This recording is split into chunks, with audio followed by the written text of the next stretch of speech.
इसको नायूं को ना। सत्संग है एक दर्पण, सब दाग इसी में धोना। सत्संग है एक दर्पण, सब दाग इसी में धोना। है मनुष्य जन्म सोना, इसको नायूं खोना। ये चोला बड़ा अनमोल, मिलता है मुश्किल से। ये चोला बड़ा अनमोल, मिलता है मुश्किल से। और उससे भी मुश्किल सतगुरु जी का मिलना है। और उससे भी मुश्किल सतगुरु जी का मिलना है। हमको तो मिले दोनों, ये अवसर मत खोना। है मनुष्य जन्म सोना, इसको नायूं खोना। है मनुष्य जन्म सोना, इसको नायूं खोना। जन्मों से घिरे मन को विषयों से हटाना है। जन्मों से घिरे मन को विषयों से हटाना है। और विरती को हर पल गुरु चरणों में रखना है। और विरती को हर पल गुरु चरणों में रखना है। जब आन पड़े मुश्किल हरि ओम जपा करना। है मनुष्य जन्म सोना, इसको नायूं खोना। सत्संग है एक दर्पण, सब दाग इसी में धोना। है मनुष्य जन्म सोना, इसको नायूं खोना। मुक्त चेतस की कैसी अवस्था होती, दशा होती है, इसी को गीता भगवान विस्तार कर रहे थे। कैसे ज्ञानवान केवल अपने निश्चय से मुक्त होता है, उसने बाहर किसी भी कर्म को नहीं ना पकड़ा है ना छोड़ा है, तो ना ग्रहण है ना त्याग है। मुक्त पुरुष के अंदर ना ही कोई तृष्णा है ना ही कोई विरक्ति है। आज के सूत्र में बोल रहे हैं, मुक्त पुरुष सर्वत्र स्वस्थ, शांत, सर्वत्र विमल आशय वाला दिखाई देता है और सब वासनाओं से रहित सर्वत्र सुशोभित होता है। ये मुक्त पुरुष की पहचान बता रहे हैं, कैसे उसके कर्म, उसका जीवन हमेशा सर्वत्र स्वस्थ को महसूस करता हुआ। यहाँ स्वस्थ से आशय पहले भी बताया था, स्वयं में स्थित। आत्मा पश्यन्ति आत्मा, खुद को भी जानता है आत्माकार, और फिर ब्रह्म ज्ञानी का देखन सब भ्रम, वो भी सब उसका भ्रम हो जाता है। इसलिए वो स्वस्थ है, इसलिए नहीं कि तबीयत उसकी ठीक हो गई है इसलिए स्वस्थ है, पर वो स्वस्थ है।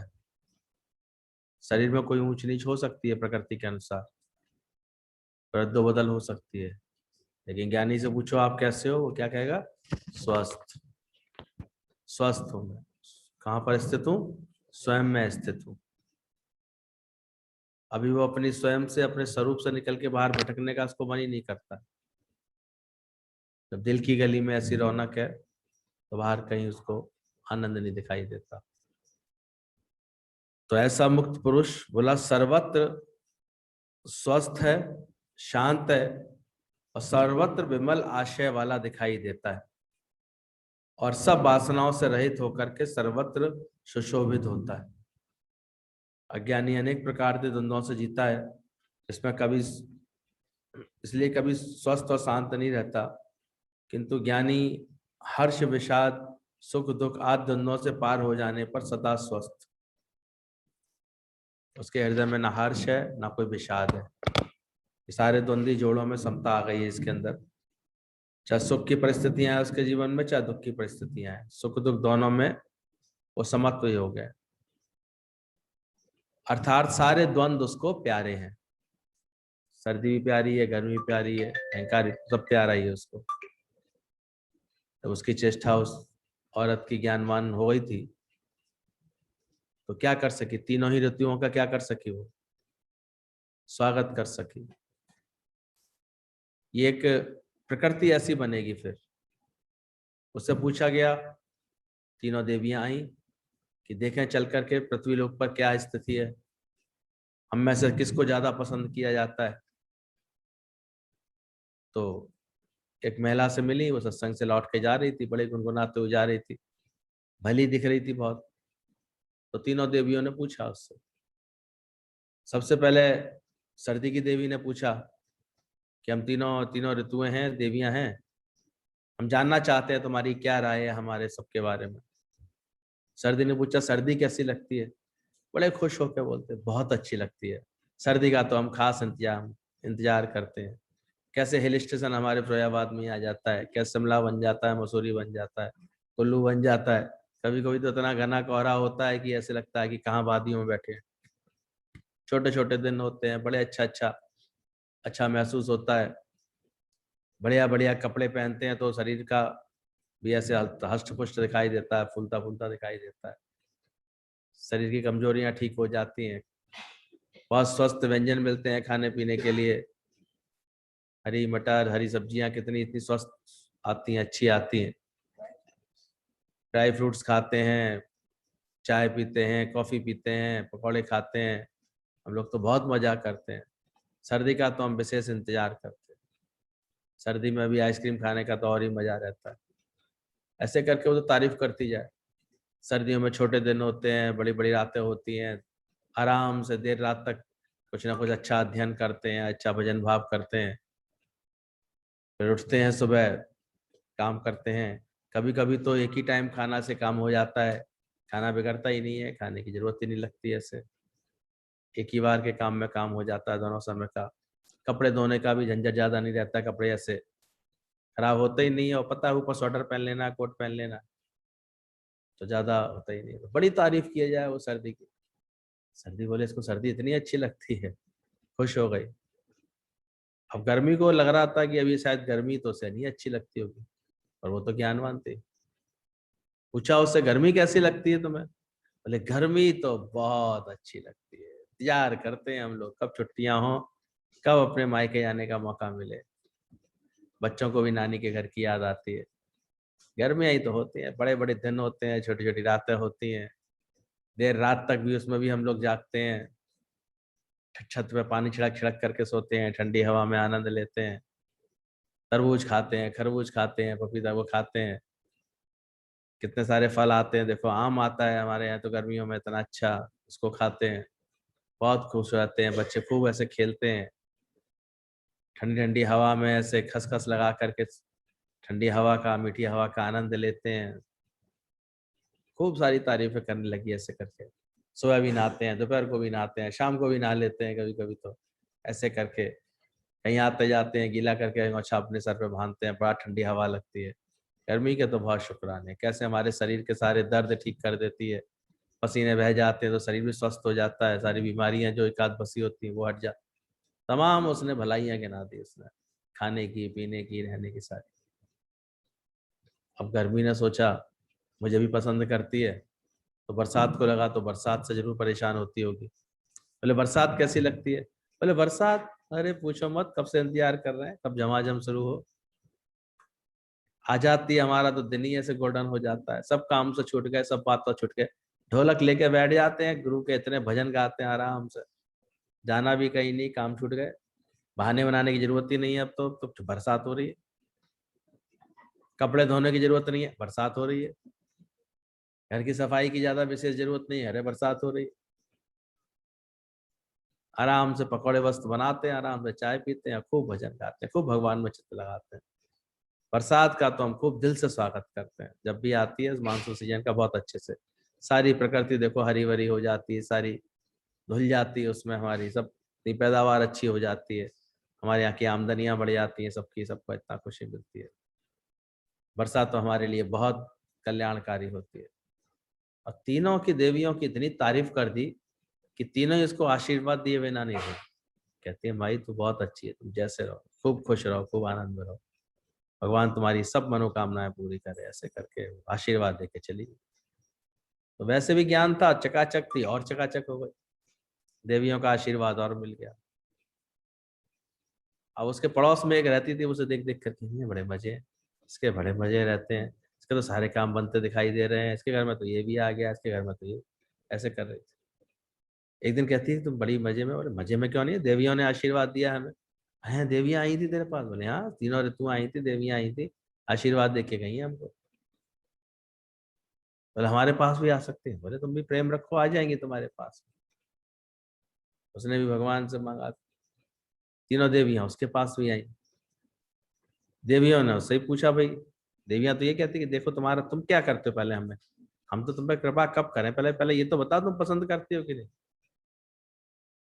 सर्दी ने पूछा सर्दी कैसी लगती है सड़ी सर्दी, मेरे तो हाथ ही सूज जाते हैं, मेरे को तो इतनी मोटी मोटी रजाई उठाओ, ना नहाने का मन करे, ना किसी बात का मन करे, ऐसी सर्दी में तो ऐसा दिमाग खराब हो जाता है, जाने क्या क्या उल्टा सीधा बोलते हैं। गर्मी ने पूछा अब गर्मी कैसी लगती है, गर्मी फिरोजाबाद की, अरे बाप रे, इतनी सड़ी गर्मी होती है, इतना ये होता है, बिजली और चली जाती है, ऐसे हो जाता है। उसने गर्मी की भी खूब बुराई कर दी। अब इसकी सबकी बुराई करने की आदत होती है तो फिर कोई बचता थोड़ी है उससे। बरसात ने पूछा बरसात कैसी लगती है, अरे अरे ये जैसे मेरी दुश्मन है, कहीं भी जाने का प्रोग्राम बनाओ तभी बरसती है, सारे काम हमारे बिगड़ जाते हैं बरसात की वजह से, दो दो तीन तीन दिन तक कपड़े नहीं सुखा पाते, धूप नहीं निकलती है, सीलन हो जाती है, गंदगी हो जाती है, न जाने कितना उसको, उसे बरसात से भी प्रॉब्लम, उसे सर्दी से भी प्रॉब्लम, उसे गर्मी से ही प्रॉब्लम। कोई ऐसा बैठा तो नहीं है सबसे प्रॉब्लम करता हो, हर बात से प्रॉब्लम, तो स्वस्थ कैसे होगा फिर वो। आखिर तीनों देवियां उसको यही आशीर्वाद देके गई, बहना तुम जैसी हो वैसी रहो, आगे कहाँ से उन्नति हो पाई। तो ये भी गुरु आकर के सिखाता है कि जहां परमात्मा ने रखा है, तुमने सबको पसंद किया, सबको समता भाव से स्वीकार किया, खुशी करी तुमने, ऐसे समझदारी से चले, कहीं बात बनाने की कोशिश करी, कहीं बिगाड़ा तो नहीं तुमने कहीं कुछ। तो मुक्त पुरुष सर्वत्र स्वस्थ, शांत और सर्वत्र विमल आशय वाला होता है हर जगह। अब हर एक की प्रशंसा कर पाओगे तभी तो तुम्हारा विमल आशय है सबके प्रति, अच्छा भाव है सबके प्रति, निर्मल भाव रहता है उसका हर एक के प्रति। जितवल देखूं उतवल प्यारा, ना कोई वैरी मीठा भाव। यानी जिधर देखता है उस वक्त उसका प्यारा होता है। वो जानता है सब बात हुक्म से होती है, भगवान के हुक्म से चल रही होती है। हुक्म से आता है कोई, हुक्म से बैठा है कोई, हुक्म से जगता है। इसलिए हुक्म पहचानता है, हुक्म में रहता है, कर्ता भाव में आता नहीं। वो खेल देखता है, खेल कैसे होता है, प्रकृति में कैसे कोई खेल बना पड़ा है, कैसे संस्कार होते हैं, कैसे बात होती है, अपने आप चलता रहता है खेल। तो अंदर से जानना, मुक्त पुरुष सर्वत्र स्वस्थ, यानी सब जगह वो अपने स्वस्थ, अपनी आत्मा में टिका, शांत। उसके चित्त में कभी किसी के व्यवहार से विक्षिप्तता नहीं आती, किसी की बात से उसको अंदर में व्याकुलता ऐसे नहीं होती। अभ्यास से ऐसा स्थिति बनती है। कोई बुरा नहीं है भले मन के वास्ते, इसलिए वो बड़े मजे से, कोई अगर किसी बात से तो उसको कह रहा है तुमने ये गलत किया, तुमने, हाँ हाँ गलती हो गई होगी, कोई दिक्कत क्या, ऐसी बात आगे ध्यान रखेंगे, हाँ कह के बात शांत कर लेता है, खत्म कर लेता है। वो कभी खामा का सिद्ध करने की कोशिश नहीं करेगा कि नहीं नहीं नहीं मैं तो सही था, तुमने नहीं समझा, ये क्या है? बहुत होगा तो एक बार भले ही बताएगा कि मेरा ऐसा भाव नहीं था, मेरे अंदर ये भाव था। अगर आप फिर भी आपको अगर बुरा लगा तो कोई बात नहीं, माफ कीजिए, बात संभाल ले आता है। इसलिए इसलिए सब राजी हैं उससे, सबके साथ फिट हो जाता है। वो अनफिट होता ही नहीं किसी के साथ। नायलॉन का मोजा जैसे हर एक के पैर में फिट होता है ना, ऐसे ज्ञानी अंदर सर्वत्र विमल आशय, पर अंदर से उसका आशय सबके लिए बहुत विमल, यानी निर्मल होता है, कल्याणकारी होता है, सुभिक्षा होती है उसके अंदर, सबके लिए अच्छी भावना होती है। सबको मिले तेरी रहमत है दादा, ना कोई उदास हो, हर एक के लिए अच्छा ही, अच्छी भावना रखता रहता है अंदर। इसलिए देखो कैसे, कल भी हम लोग बात कर रहे थे, ब्रह्मज्ञानी को कितनी सुंदर समझ होती है, कितनी इसके वाणी होती है, कैसे पहले वो सबको ऐसे दुख दूर कर देता है। ऐसे वो पहचान लेता है इसको क्या दिक्कत है, ऐसी ज्ञान सुनाना थोड़ी शुरू कर देता है, और पहले किसी के दिल के दर्द को दूर करता है। पहले हम सबको पास बुला करके, हमें ध्यान है शुरू में गुरु जी ने प्यार प्यार में, एक तो उसकी इतनी दृष्टि होती है, एक्सरे आई, सब पहचान लेता है कि इसके दिल में क्या था। जो अकेलापन था, खालीपन था, हमारा कोई नहीं था, ऐसा उन्होंने शोषण किया, उस चीज को शोषित कर लिया। कहते सब तेरे तो है, सब तुम्हारे लिए ही तो है। और देखो जैसा था, ये गुरु की कृपा जब से होती है चीजें संवरती जाती हैं। हम तो कभी सोच भी नहीं सकते थे कि चपेटी वाले घर से कभी निकलेंगे भी, लेकिन हमारी उन्नति का ख्याल किसको हमसे ज्यादा था, उनके मुख से निकला। पर अब तो ये एरिया तो बहुत ऐसे सीलन भी है, गंदगी भी बहुत है। दादी वगैरह की तबीयत के लिए ठीक नहीं रहेगी ये जगह, कहीं बाहर निकलो। ये भी संकल्प उनका ही था, यहाँ बैठाने का संकल्प भी उन्हीं का है, जौल का भी संकल्प उनका है। तो कौन सोचता है हमारे लिए सबसे अच्छा कौन सोच पाता है? इतनी उसकी विमल आशय होता है ब्रह्मज्ञानी का हमेशा। तो ब्रह्मज्ञानी का जीवन में आना और हमारा समर्पित होना, सब खेल तो तब बनता है हम समर्पित भी होते हैं, जुड़ते हैं, गुरु को प्रकट करते हैं। एक ऊपरी व्यवहार करता रहता है गुरु से तो फिर इतना मजा नहीं आता। एक पूरी तरह से, एक था सर झुक गया जो श्याम तेरे आसाम, उसके आगे झुक गया, उसकी बात समझ गया, मान गया। फिर परिवर्तन भी तो देखता है ना गुरु की ये वास्तव में हमारे वचनों पर चल रहा है। शुरू में तो वो फिर बंदूक भी देता, जाओ जाकर ठाए ठाए करो, जाओ अपने घर में जितने भी दिन से मोह करते हो सबको ठाए ठाए करके आओ, मार के आओ। वो गया, उसने मार दिया, पर गुरु ने उसमें सब रबड़ की गोलियां भर रखी थी। गुरु तो केवल जिगर देखना था कि वास्तव में ये अपने मोह को काटेगा, ये अपनी इच्छा को मिटाएगा। चेक करते थे कि कोई नामराद इच्छा तो नहीं इसके अंदर पर। अगर ये सर्वत्र अच्छा देख रहा होगा तो इच्छा नहीं होगी इसके अंदर, शांत होगा इसका मन। तो इतनी शानदार ट्रेनिंग जो गुरु गुरु देता है जीवन में, कौन दे सकता है? कैसे हलत पलत गुरु संवारता है, सतगुरु से की हलत पलत संवार। गुरु का जीवन में मिलना, ये हमको ऐसे विमल आशय वाला मुक्त पुरुष जो होता है वो ऐसा होता है। आज देखो दुनिया में किसी से सलाह लो ना कहीं उसकी सलाह में कुछ ना कुछ उसका स्वार्थ छलकने लगता है कि अच्छा इसको ये सलाह दूंगा, इससे मेरा ये काम बन जाएगा, बाद में ये मेरे को ऐसे हो जाएगा। सोचो, आदमी किसी के लिए कुछ करता है ना, फिर देखो उसे बदले में उससे कोई ना कोई इच्छा रखता है। और गुरु ने जो भी कृपाएं की है कभी अपने नहीं, इसलिए निस्वार्थ होता है उसका जीवन, निष्काम होता है। जितनी हम सबकी उन्नति करा के हर तरह करा के उनको हम क्या कर सकते हैं, बल्कि यही शिष्य सोचता रह जाता है क्या करूं गुरुदेव की भेंटा, ना वस्तु देखिए तीनों लोगों में। सोचो, अभी दिल आ रहा है कि कुछ भेंट करें कुछ करें, लेकिन क्या करें गुरुदेव की भेंटा, ना वस्तु देखे तीनों लोगों में। इस अच्छे संत की कृपा होती है। हम देख रहे थे कैसे राम का विवाह हो, इसकी सबसे अधिक खुशी विश्वामित्र को थी, उन्हीं की आज्ञा से हुआ। तो राम का जीवन देखो तो कितनी अद्भुत घटना है। विवाह जैसी घटना के समय भी वो कौन से स्वरूप में थे? तपस्वी वेश में थे। किसके साथ थे वो? अपने गुरु के साथ थे, गुरु विश्वामित्र के साथ थे। गुरु वशिष्ठ की आज्ञा से थे, गुरु विश्वामित्र के साथ थे, और उनका मंगल कार्य संभाल रहे थे ऐसे। और वो करते करते अगर गुरु को समर्पित जीवन होता है तो फिर देखो जीवन कैसे उनका फल मिला उनको, कि अपने आप ही उनकी ये यात्रा जो है राजा जनक के दरबार तक पहुंच गई और उनके धनुष यज्ञ में पहुंच गई। और वहां जब कोई काम नहीं कर पाया तो अपने गुरु से इशारा पा करके फिर राम ने धनुष का जो है चाप किया, उसको तोड़ा, भंग किया धनुष को। उस वक्त राम कौन से वेश में थे? सोचो, तपस्वी वेश थे। रावण को मारा तब भी कौन से वेश में थे? कल्याण के लिए निकले अगर राज्य से, तो कौन से वेश से निकले? तो कोई भी अच्छे कार्य कौन से वेश में हो पाते हैं? तप रहित जीवन को मैं कदाचित नहीं मिलता हूं। तो जीवन में कुछ भी सुंदर तब बनता है जब हमारे जीवन में क्या होता है?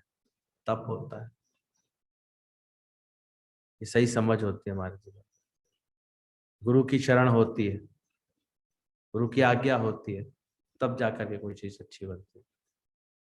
तो हमेशा देखना कि तुम्हारा आशय हर जगह निर्मल है, दुर्भावना तो ग्रस्त नहीं है, कि इसमें कोई स्वार्थ तो नहीं पल रहा कहीं पर, किसी के भी साथ, किसी से मिलने में, किसी में बुलाने में, किसी के पास जाने में, सत्संग को भी लेकर के कोई स्वार्थ तो नहीं कि चलो इन 4 इस एरिया में करते हैं सत्संग, 4 करते हैं, मिलना जुलना बढ़ जाएगा, हमारे काम आएंगे, हमारे ये होगा, ऐसा कोई स्वार्थ तो नहीं, ऐसा कोई इच्छा पूर्ति का साधन तो नहीं है कहीं। जरूर देख लेना, अगर होगा निर्मल आशय तो तुम मुक्त होगे। उसके लिए बोला वो सब वासनाओं से रहित और सर्वत्र सुशोभित होता है। ऐसे मुक्त पुरुष के लिए बोला गया कि फिर वो जहां बैठता है उठता है शोभा पाता है। उसके लिए लोग कहते हैं तेरी कोई झलक मेरे लखान दी महाराज, जब कोई स्वार्थ का ना होना। इसलिए इसका सच्चा आशीर्वाद होता है गुरु का। सोचो, हार्दिक आशीर्वाद। हम कभी याद करते हैं तो ऐसा अंदर से लगता है कि हमसे ज्यादा हमारे बारे में गुरु को ऐसे कदर रहती थी, चिंतन रहता था। हम तो संतुष्ट थे एक तरह से, पापा का काम था, कहने का काम था, लेकिन वो 2-4 बार उन्होंने टोका। शुरू किया तूने अपना काम, अलग से शुरू किया, सेल परचेज शुरू की। हालांकि हम उनकी आज्ञा तुरंत मानते थे, तुरंत हमने शुरुआत कर दी थी। और शुरू में तो 2-3 साल तो कोई नया काम करते हैं तो इतना कहाँ चलता है, लेकिन हिम्मत भी देना, शुरू भी करवाना, सही दिशा भी देना, और आगे तक का आशीर्वाद देना इतना। जाते जाते डायमंड बेच रहा है कि नहीं सर, शुरू हुआ कि नहीं, ऐसे करते तो कितना, कौन करेगा, कौन गुरु ऐसा होगा? जो अपने भक्त की इतनी ऐसे कर लगता है कि क्या नहीं इसको मिल जाए, राजा बना देता है। खुद तपस्वी बने रहे, खुद को क्या चाहिए था। जितने भी सच्चे गुरु होते हैं देखो, राजाओं को राजा बना देते हैं, खुद वहीं रहते हैं। क्या कर सकते हैं सोचो, खुद तो अपने ज्ञान यज्ञ में ही लगे रहते हैं। और यहाँ एक एक को राजा में राजी रहने वाला राजा नहीं बना देता। कितना निर्मल आशय होगा सोचो उनका। अहित की कृपा बोली आती है श्री गुरु की। इसलिए कोई ज्ञानवान पुरुष होगा, उसी का आशय सबके लिए ऐसे भावना इतनी निर्मल होती है। सबको मिले तेरी बख्शिशें, सबको मिले तेरी रहमतें, दादा ना कोई उदास हो। श्याम रेड्डी का सत्संग सुनो तो ऐसे लगता है आशीर्वादों की छड़ी लग गई है, सबके लिए आशीर्वाद आशीर्वाद। इतना चित्त निर्मल है, कभी कोई भेद है ही नहीं अंदर में, कोई छोटा बड़ा कहने देखने की कभी कोई स्वभाव है ही नहीं। ब्रह्मज्ञानी का देखन सब भ्रम, भ्रम ही होता है। कैसे वो खराब आशय होगा उसका। कोई कामना है नहीं, तृष्णा किसी से है नहीं, स्वार्थ किसी से है नहीं। जो कोई बुरा दिखे, कोई बुरा नहीं है तो मन अपने ते बुराई मिटाना, दिखे सकल सृष्टि साधना। तो सृष्टि में अगर कुछ भी खराब दिख रहा है तो वो खराबी कहाँ पर, सृष्टि में नहीं है, तेरे अंदर है, तुम्हारे संकल्प। सुबह किसी ने पूछा कि पूछ रहे कि आप कितने पवित्र हैं। बोले जितनी पवित्रता की दृष्टि आप हमारे लिए रखेंगे उतनी ही पवित्र, और कुछ नहीं। तो देखो कैसा भाव रखते हो। आज ऊंचे से ऊंचा भाव कोई रखता है किसी के लिए तो कौन होता है। हम सबके लिए ऊंचे से ऊंचा भाव रखने वाला कौन था। गुरु के सिवा कोई था जो ये कहे कि मान ना मान तू है भगवान। और फिर समझा देते ये चैलेंज है, कहीं अहंकार में बताया ना तू है भगवान, हमने कह दी तो अब तुझे भगवान जैसा होना है। भग्न कर ले अपने सारे वान, अपने सारे विकार मिटा, अपनी चाहना मिटा, अपनी इच्छा मिटा, अपना अहंकार मिटा, अपना विषय भोग मिटा, सब हटा, निर्मल कर। ऐसा कौन करता है दुनिया में। माँ बाप भी नहीं कर पाते तो कोई कर सके ना, गुरु ने ऐसा काम किया है, उम्र भर का एहसान किया है। हमेशा लगे गुरु ने कैसे उम्र भर का एहसान किया। तो ध्यान देखना, अपनी प्रारब्ध में संतुष्ट जब कर देता है गुरु हमको, तो हमको फिर राजाओं का राजा भी बना देता है। इसलिए खुद अपना जीवन देख करके गुरु के ज्ञान पर यकीन होता है। जब खुद का मन देखते हैं कितना गुरु ने चाहा बनाया, निरीक्षा बनाया, तभी तो अंदर धापे से कहते हैं गुरु में क्या इच्छा होगी, क्या देख। बाहर के तुम उसे क्या कर्म देख करके उसका अवलोकन कर सकते, कैसे आकलन कर सकते, क्या चाहिए होता है। तभी बोल रहे थे कि तवान अगर उसका शरीर बाथरूम में छटपटाते हुए भी जाए तब भी वो निश्चय से मुक्त है। उसका निश्चय इतना बड़ा है। वो देखो हमेशा देह से रहित है, देह अध्यास से रहित है। इसलिए कभी कोई कड़वी दवा भी देता है ना तो हमारी बीमारी उतार रहा होता है। हमें लगता है हमें डांट रहे हैं, हमें ऐसा कह रहे हैं, वास्तव में क्या कर रहे होते हैं वो। कड़वी डोज दे करके क्या किया जाता है, बीमारी उतारी जाती है। और मीठा मीठा ज्यादा खिलाओ तो उल्टे कीड़े और पड़ जाते हैं पेट के अंदर। बच्चों को ज्यादा मीठा खाते हैं तो देखो क्या कहते हैं, उनके चुनचुने पड़ जाते हैं पेट में उनके कीड़े पनपने लगते हैं। पर मन है ना, मन निकम्मा सारे समय। प्यार से तो कहते हैं, प्यार से तो बोलते हैं, प्यार तो करते हैं, प्यार प्यार करते हैं।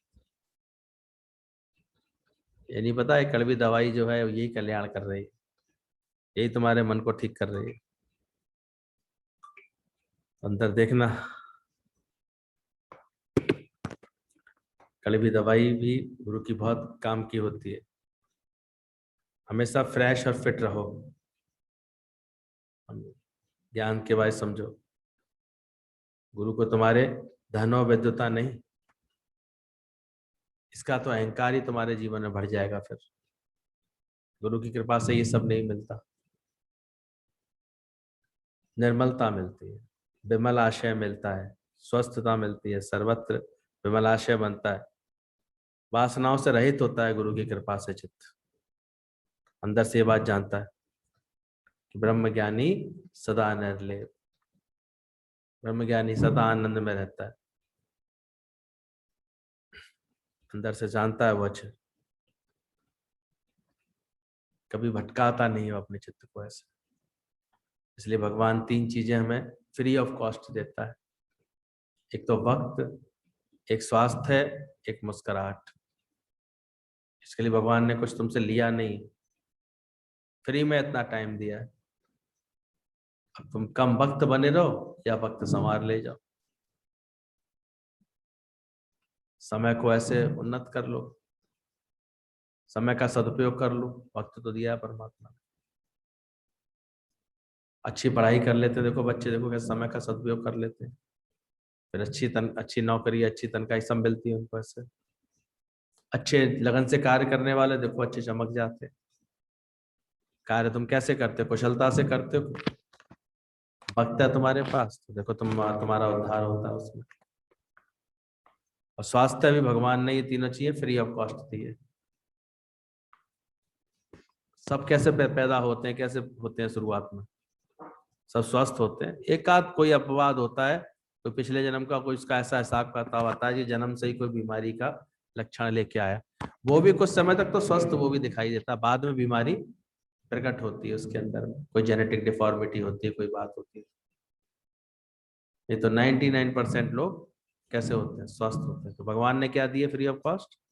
स्वस्थता दी है। वो जब तुम अपने कर्मों से उसे बिगाड़ लेते हो तो भगवान कहता है देखो तेरे को स्वस्थ शरीर दिया था, अब इसको रिपेयरिंग के तेरे इतने चार्ज लग रहे हैं, इस चीज के इतने चार्ज लग रहे हैं। भगवान ने तो आंखें ठीक दी थी बचपन से, हमने ही कुछ गड़बड़ कर डाली। तो भगवान ने तो फ्री ऑफ कॉस्ट ऐसे स्वास्थ्य दिया है और मुस्कुराहट दी, और ये भी एक ऐसा विशेषता दे दी है कि जिस वक्त मुस्कुराता है उस वक्त चेहरा उसका सबसे अच्छा लगता है। पता नहीं भगवान ने कुदरती क्या चीज डाली, सबसे अच्छा फोटो कब आता है? मुस्कुरा रहे होते हैं। लेकिन जो फ्री की चीज है मुस्कुराहट, वो छोड़ करके सारे समय कैसे बैठे रहते हैं? घुंडी मारे बैठे, चिंता ओढ़े बैठे रहते हैं, तनाव में ऐसे बैठे रहेंगे लोग आज। तो भगवान ने फ्री में इतने दिए हुए, miles of miles you smile. ये तो पलट आएगी अगर बुद्धि गुरु की बात समझ करके, फिर लगता है अरे क्यों ना मुस्कुराए, क्यों नहीं मुस्कुरा करके बात को समाप्त करें, क्यों नहीं युक्ति से हम बात को ठीक से समझ लेते। भाई दलाल कौन अच्छा होता है? जो कार्य को अच्छे से करवा सके, जो गलतफहमी पैदा करा दे वो दलाल अच्छा है? जो सौदे को बिगड़वा दे वो दलाल अच्छा है? दलाल कौन अच्छा होता है? जो युक्ति से मुस्कुरा के प्रेम से तुम्हारे कार्य को और अच्छा करवा दे, निखार दे उसको, सही तुम्हारा कार्य हो जाए, सौदा पट जाए तुम्हारा। तो ऐसे ही देखो,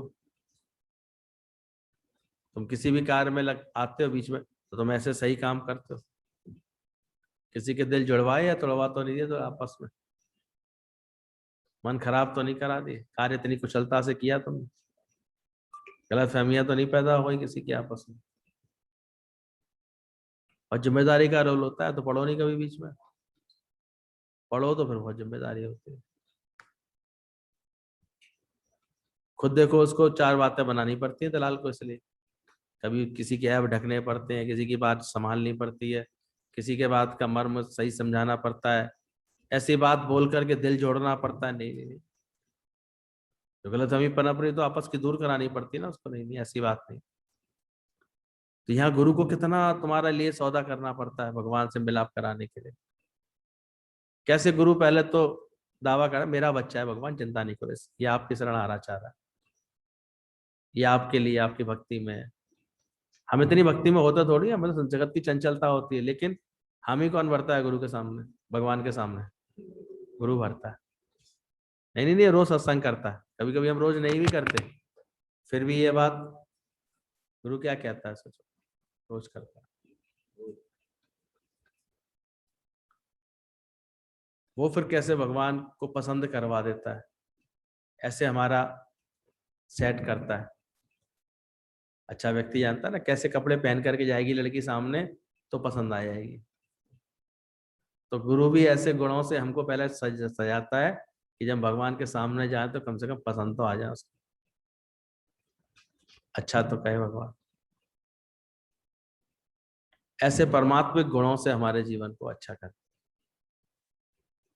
और यहीं तक जिम्मेदारी नहीं, फिर आगे देखता है इसके फेरे शुरू हुए कि नहीं, इसकी लगन बढ़ी कि नहीं, इसकी हमारी भगवान से लगन बढ़ी, चित्त जोड़ा, तब आया इसके जीवन में।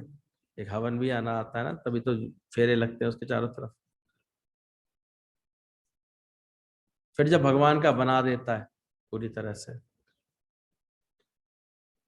उसके बाद भी देखो तो मैं पूरा भगवान का बनाने के बाद भी फिर कहता है कोई बात हो तो मुझे बताना, पहले कहीं कोई खटपट हो रही हो ना तो मुझे बताना। आज भी तुम्हारे मन में अगर किसी बात से कोई खटपट आए, कोई बात आए, जो समझदार होते हैं सबसे पहले किसको बताते हैं? वो फिर सेट करा देता है। ये थोड़ी भगवान ने कोई गड़बड़ किया, कहीं ना कहीं तुमने गड़बड़ कर दी, तुम्हारी बोलचाल ठीक नहीं रही हो, तुम्हारा व्यवहार ठीक नहीं रहा हो। तो बोले हमारा स्वास्थ्य, मुस्कुराहट, भक्त, ये तीनों फ्री ऑफ कॉस्ट ये परमात्मा देता है। जीवन को खुशहाल बनाने के लिए दो बातों को भुलाओ अपने जीवन से हमेशा के लिए। जीवन में जो तुमने दूसरों के साथ भलाई की है उसको भुला दो, यानी इसका गुमान हटा दो, इसका अभिमान हटा दो। यथासंभव सबकी भलाई करना जरूर, लेकिन इसका ख्याल नहीं करना, क्योंकि जो जाने मैं कुछ करता तब लग गर्भ जोन में करता। तो बोले जीवन में जो तुमने दूसरों के साथ भलाई की है उसको क्या करो, भुलाओ। और जो तुम्हारे साथ किसी ने बुराई की है उसको भी क्या करो, भुलाओ। जो तुम्हारे साथ किसी ने बुराई की है उसको भुला दो, और जो तुमने किसी के संग भलाई की है उसको भुला दो। देखो तुम्हारा जीवन अभी कितने आनंद में आ जाएगा। और करते हैं इसका उल्टा है, अपनी की हुई भलाइयों को तो भुला नहीं पाते, और दूसरों की हुई बुराइयों को तो ऐसा सर में टोकरा लेके चलते हैं हर वक्त, इसने ऐसा किया मेरे संग, ऐसा किया। तो फिर क्या हो जाता है, परमात्मा बहुत दूर चला जाता है। जब रब करोगे, भुलाओगे, तभी तो रब मिलेगा। जब दोष दृष्टि भुलाओगे तो कोई बुरा नहीं है भले मन के वास्ते। बोला इसमें सच्ची उदारता क्या, सच्ची उदारता क्या होती है, अपने से अधिक किसी को होशियार करो। ये तो गीता भगवान ही समझा पाते हैं ऐसी बात है। और करके गए, अपने आप समान अपने से भी अधिक बना देता है गुरु।